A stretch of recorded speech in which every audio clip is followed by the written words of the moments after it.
नमस्कार दोस्तों। अगर मैं आपसे पूछूं कि कोई इंसान बिना किसी राजनीतिक ताकत, बिना किसी बड़ी कंपनी और बिना किसी पैसे के वो पूरे सरकार को हिलाने की ताकत रखता है या फिर पूरे देश की सरकार सोचने पर मजबूर करने की ताकत रखता है, तो क्या आप यकीन करेंगे? जी हाँ, ऐसा ही एक इंसान जो लद्दाख की बर्फीली वादियों से निकल करके सामने आता है, वो एक इंजीनियर, एक शिक्षक और सबसे बड़ी बात है कि वो अपनी मिट्टी के लिए लड़ने वाला एक मजबूत इंसान है। आज पूरी दुनिया उस इंसान को सोनम वांगचुक के नाम से जानती है। उनकी बनाई गई आज स्तूपा टेक्नोलॉजी, जिसने कि किसानों की पूरी जिंदगी को बदल दिया, और उनके द्वारा बनाई गई शिक्षा प्रणाली ने बच्चों की सोच को भी बदल दिया है। और आज उनकी आवाज लद्दाख की सबसे मजबूत आवाज में से एक है। आखिर कौन है ये सोनम वांगचुक?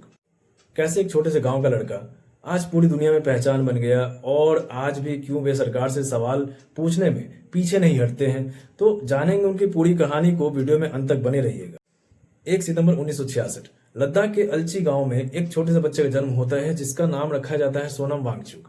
उनके पिता एक किसान थे, और वहां की स्थिति, लद्दाख की स्थिति आज जैसी आधुनिक नहीं थी। ना ही वहां पर अच्छी सड़कें थी, ना ही अच्छे विद्यालय थे, और ना ही आज जैसे आधुनिक सुविधाएं थी। सोनम के पिता चाहते थे कि मेरा बेटा पढ़ लिख कर कुछ बड़ा करे, लेकिन शुरुआत आसान नहीं रहा। सोनम को पास के गांव में एक छोटे से स्कूल में दे दिया गया, और सोनम को स्कूल जाते ही पहले दिन ही उसे बहुत बड़ा झटका सा लगता है कि वो जैसे घर में लद्दाखी भाषा बोलते थे, लेकिन जैसे स्कूल गए तो स्कूल में पढ़ाई सिर्फ उर्दू की ही पढ़ाई हो रही थी।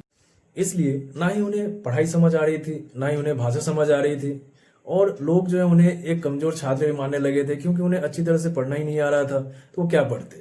लेकिन असली समस्या तो उनकी बुद्धि नहीं थी, असली समस्या थी शिक्षा की प्रणाली, जो बच्चों को समझ नहीं आ रही थी। यहीं से उनके मन में एक सवाल पैदा हुआ, क्या शिक्षा का मतलब सिर्फ किताबें रटना ही होता है? और उन्होंने सीखना चालू किया।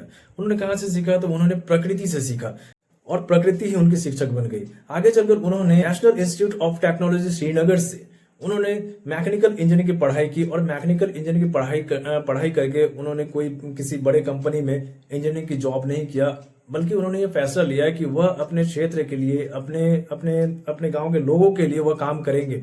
और यहीं से जो है लद्दाख की तस्वीर बदलनी शुरू होती है। साल 1988 सोनम वांगचुक और उनके दोस्तों ने मिलकर एक संस्था बनाई, जिसका नाम था सैकमॉल। इस सैकमॉल संस्था का उद्देश्य था कि बच्चों को पढ़ाई की ओर अग्रसर करना, बच्चों को अच्छी पढ़ाई देना।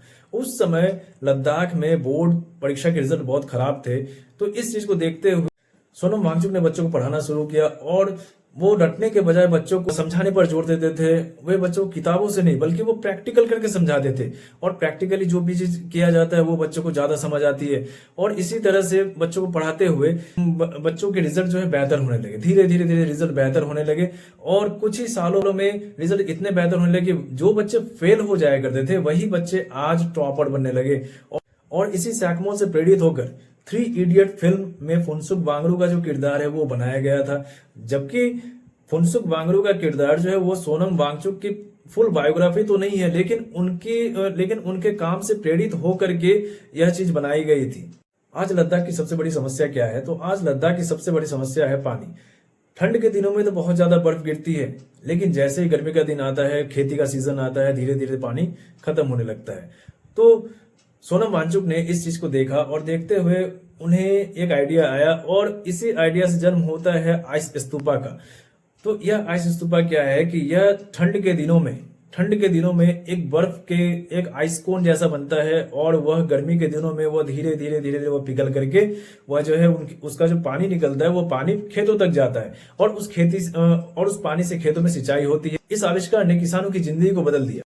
आज यह आइस स्तूपा का टेक्नोलॉजी कई सारे ठंडे देशों में यह जो है उपयोग किया जा रहा है, और इस आइस स्तूपा टेक्नोलॉजी के लिए सोनम वांगचुक को बहुत सारे अंतर्राष्ट्रीय अवार्ड भी मिल चुके हैं।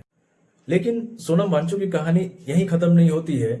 उन्होंने पिछले कई वर्षों से लद्दाख के संविधान, लद्दाख के पर्यावरण और लद्दाख के स्थानीय लोगों के लिए आवाज उठाते रहे हैं। उन्होंने कई अनशन भी किए हैं, कई शांतिपूर्ण आंदोलन भी किए हैं, और पूरे देश का ध्यान लद्दाख की ओर खींचा। उनकी कहानी हमें यह सिखाती है कि एक बड़े बदलाव के लिए कोई बड़ी ताकत या फिर कोई बड़े पद की आवश्यकता नहीं होती है। उसके लिए सिर्फ मन में चाहिए एक हिम्मत, एक जज्बा, और अपने लोगों के साथ खड़े रहने का वो जज्बा।